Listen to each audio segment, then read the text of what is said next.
చెప్పండి, రాధాకి ఇంకేం bad habits ఉన్నాయి? నేను చెప్పను. చెబితే ఇంటికి వెళ్ళగానే నా మోచి వెనక్కి విరిచి వీప్ మీద గుద్దుతాడు. ఎందుకు వంక? చాడీలు చెప్పడానికే వచ్చింది, చెప్పు. బాగా పుస్తకాలు చదువుతాడు. అది బ్యాడ్ హ్యాబిటా? చదవటం బ్యాడ్ హ్యాబిట్ కాదు. చదివి ఎదుటి వాళ్ళకి ఇంట్రెస్ట్ ఉందో లేదా తెలుసుకోకుండా క్లాస్ పిక్కుతావే అది.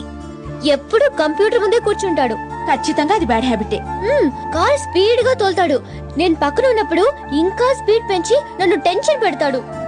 అది సరే, సిగరెట్ మందు లాంటివి అవేం లేవు. ఉంటే చంపేయను.